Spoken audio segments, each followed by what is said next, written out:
All right, today we are diving into Aravind Adiga's absolutely electrifying novel, The White Tiger.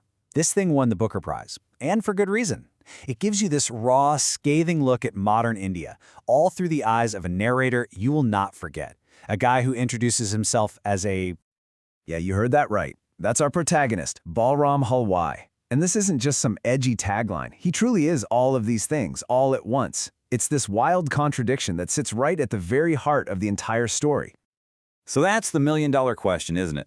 How does a kid from a poor village become this successful Bangalore entrepreneur with, murder as a pretty significant step on his career path?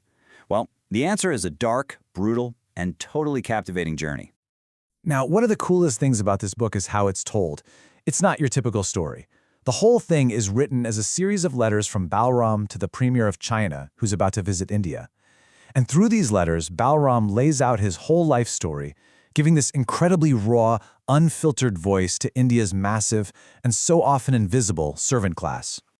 To really get Balram, you have to understand his big theory, that India isn't just one country, it's two. First, there's the darkness. That's the rural, poor India he came from. A place stuck in the past with corrupt landlords running the show. And then you have the light, the modern, wealthy, urban India with its call centers and fancy malls. But here's the thing, that light has some pretty deep shadows of its own. So back when he was a boy in the darkness, a school inspector noticed he was different, smarter than the other kids. He calls him a white tiger, this rare, special creature that only comes along once in a generation. And that name, that idea, it just sticks in his head. It plants this seed that maybe, just maybe, he's not destined to die in the same poverty he was born into. But to understand how a white tiger breaks free, you first have to understand the cage.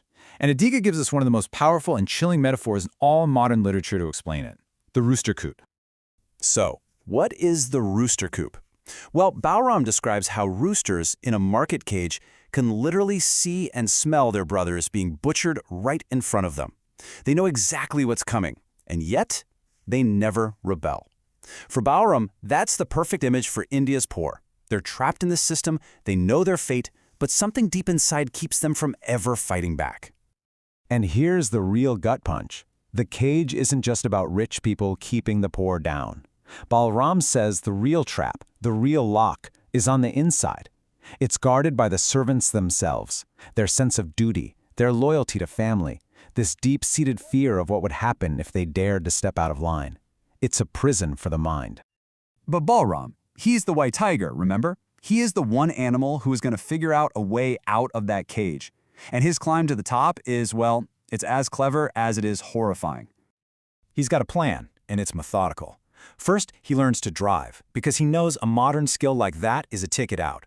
That lands him a job as a chauffeur for a rich family, which gets him out of his village. And that job takes him straight to Delhi, the heart of the light, where he gets a front-row seat to just how much money and corruption really run the world.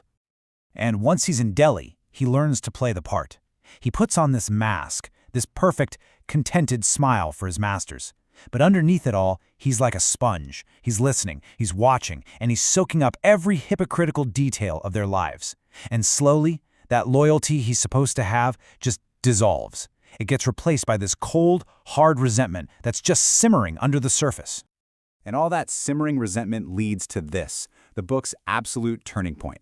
After a final, deep betrayal by the family, Balram kills his master, Mr. Ashok. But listen, this is not some crime of passion.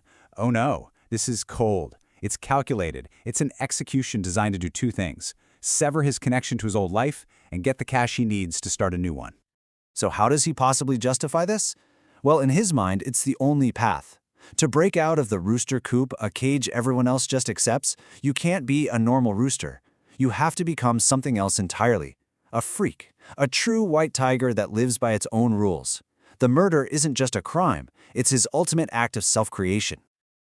So as you can imagine, when this novel came out, it made some serious waves. It won that huge Booker Prize, but its reception, especially in India, was, let's just say, complicated. Internationally, the critics went wild for it. The Booker judges, for example, loved its dark humor and how it just stared unflinchingly at class and globalization. They saw it as this powerful, must-read story that was shocking and entertaining all at once. But back in India, A very different story. A lot of critics were furious. They accused the author of India bashing, of creating this ugly caricature just to sell books in the West.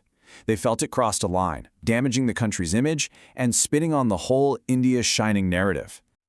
The whole story got a second life, of course, with the 2021 film adaptation. And it's interesting, they made a few key changes. For one, the film makes the bond between Balram and his boss much closer, almost like they're buddies, which makes the murder feel more like a personal betrayal.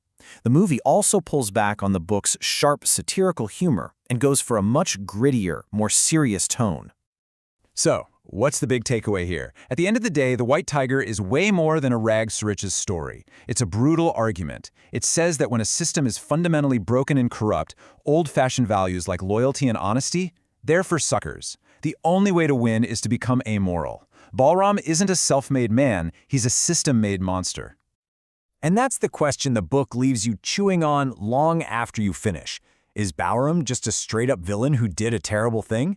Or is he the perfectly logical result of a world that gave him no other way to be free?